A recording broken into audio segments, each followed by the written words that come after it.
क्या दक्षिण कोरिया में तख्ता पलट होगा? आखिर उत्तर कोरिया ने कौन सी बड़ी साजिश को रच दिया है? तो वहीं दूसरी तरफ तुर्की के संसद में कश्मीर पे बवाल। तो सबसे बड़ी खबर, फ्रांस और भारत का डबल धमाका। जानेंगे क्या कुछ चल रहा है जियो पॉलिटिक्स में। आइए जानते हैं इन खबरों को विस्तार से। ये जो मैप में देख रहे हैं ना, उत्तर कोरिया और दक्षिण कोरिया, इन दोनों के बीच दुश्मनी एकदम से गजब वाली दुश्मनी है। बीच में मेल मिलाप की कोशिश भी हुई थी ट्रम्प के कार्यकाल में, पर वो मेल मिलाप सफल नहीं हो सका था।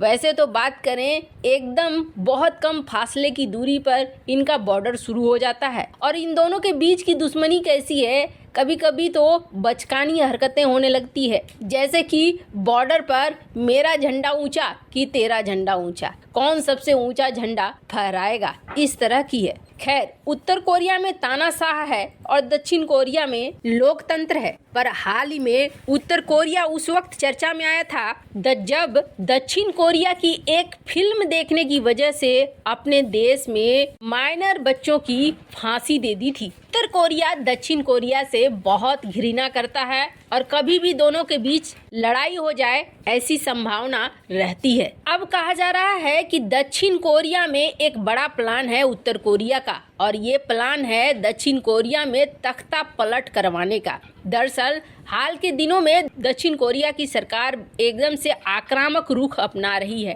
हथियारों से लेकर सैन्य संगठन तक सारी चीजों के लिए। और उत्तर कोरिया भी लगातार मिसाइलों का परीक्षण कर रहा है। तानाशाह किम जोंग अब ये चाह रहा है कि बैठे बिठाए दक्षिण कोरिया में कुछ ऐसा कर देते हैं कि वहां हंगामा हो जाए। एक डबल क्रॉस साजिश रची जा रही है उत्तर कोरिया के तानाशाह किम जोंग उन के जरिए दक्षिण कोरिया की लोकतांत्रिक सरकार के लिए। और उत्तर कोरिया ये चाह रहा है कि दक्षिण कोरिया में सरकार ही बदल जाए।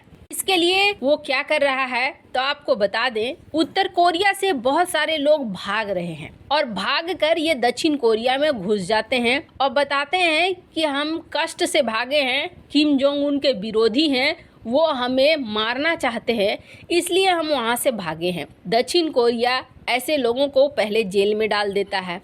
जेल में पता चलता है कि ये किम के विरोधी हैं, तो एक सहानुभूति सा बन जाता है। धीरे धीरे यही जेल में रहते हुए वहाँ से नेटवर्क चलाने लगते हैं। असल में ये उत्तर कोरिया के जासूस हैं जो जानबूझकर घुसपैठिया बनकर दक्षिण कोरिया में जाते हैं। कहा जा रहा है कि उत्तर कोरिया के इस तानाशाह का दक्षिण कोरिया की लोकतांत्रिक सरकार के तख्ता पलट का एक बड़ा गेम प्लान है। उसके मंसूबे हैं कि उत्तर कोरिया जब हमला करेगा तो जो जासूस उसके दक्षिण कोरिया के जेल में हैं वो अराजकता पैदा कर देंगे। वो ऐसे काम करेंगे जिस काम से फायदा सिर्फ उत्तर कोरिया को हो। और आपको बता दें, जब छानबीन की गई है तो कहा जा रहा है कि ऐसे लोग एक दो नहीं है बल्कि 50,000 से ज्यादा एजेंट यहाँ पर घुस चुके हैं जो तानाशाह किम जोंग उन के जासूस हैं। हालांकि इस खबर के बाद बहुत ज्यादा एक्टिव हो गई है साउथ कोरिया की सरकार। खैर, जहां एक तरफ ये सब कुछ हो रहा है तो वहीं दूसरी तरफ तुर्की के संसद में कश्मीर को लेकर एक बड़ी बहस चल रही है। तुर्की किस तरीके से कश्मीर मामले में पाकिस्तान का सपोर्ट करता है, ये बार बार देखने को मिला है। बीच में तो ये भी खबर आई थी कि कश्मीर में अपनी खास प्राइवेट आर्मी सदात आर्मी को भेजेगा तुर्की पाकिस्तान की मदद करने के लिए। हालांकि तुर्की के मंसूबे साफ साफ दिखने तो जरूर लगे हैं, क्योंकि तुर्की बार बार कश्मीर मामले में ओपन सपोर्ट देता है, खुला समर्थन देता है पाकिस्तान को। पर अब पाकिस्तानी मीडिया की एक रिपोर्ट है जिस रिपोर्ट में ये कहा जा रहा है कि तुर्की के अंदर पार्लियामेंट में बहस हुए हैं और इस बहस के आधार पर एक कश्मीर के लिए खास तौर पर कमेटी बनी है। ये कमेटी हमारी मदद करेगी।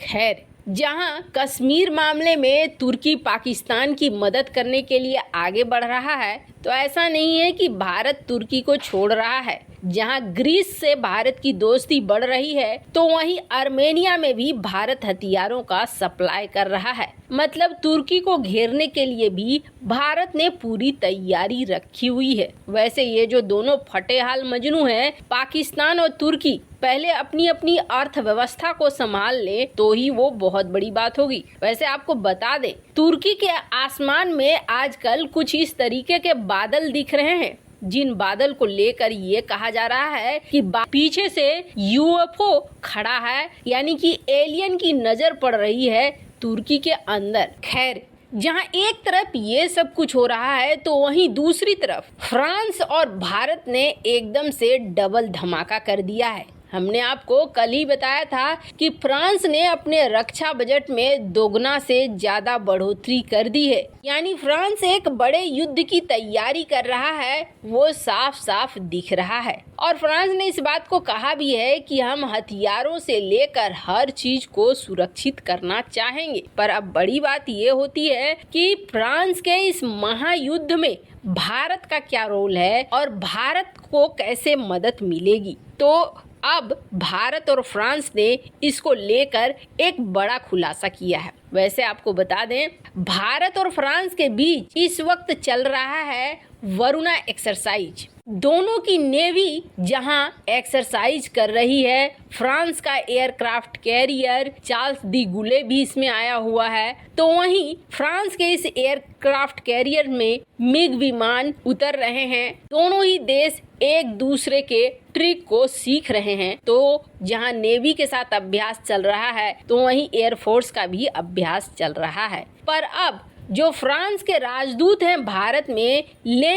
इमैनुअल लेनिन ने साफ कर दिया है कि दरअसल भारत और फ्रांस मिलकर यहाँ एक नेशनल इंडस्ट्रियल बेस बनाना चाह रहे हैं। यहाँ हम ऐसी डिफेंस इंडस्ट्री खड़ा करना चाहते हैं जो भारत के आत्मनिर्भर प्लान के तहत ही होगा। फ्रांस भारत को हर मामले में सपोर्ट करेगा और साथ मिलकर डेवलप भी करेगा, साथ मिलकर प्रोड्यूस भी करेगा। लेनिन ने इस बात को साफ किया कि फ्रांस और भारत के बीच विश्वास बहुत गहरा है और इस विश्वास की वजह से ही हम बहुत तरह के ऑपरेशंस भी कर रहे हैं। स्पेस से लेकर हर सेक्टर में हम एक दूसरे की मदद भी कर रहे हैं। वैसे आपको बता दें, भारत और फ्रांस मिलकर अगर हथियारों का साम्राज्य खड़ा करते हैं तो इसका दो मतलब है। एक तो चाइना के साथ निपटना भारत के लिए बेहद आसान हो जाएगा, और दूसरी बड़ी बात यह है कि भारत जो हथियारों के मार्केट में उतर रहा है, अभी काफी नया खिलाड़ी है, वो बहुत तेजी से आगे भी बढ़ जाएगा, क्योंकि दुनिया की बेहतरीन टेक्नोलॉजी एक साथ आने लगेंगी। वैसे इन सब मामले में आपकी क्या राय है, कमेंट कर जरूर बताएं। जल्द मिलते हैं अगली वीडियो में नई खबर के साथ।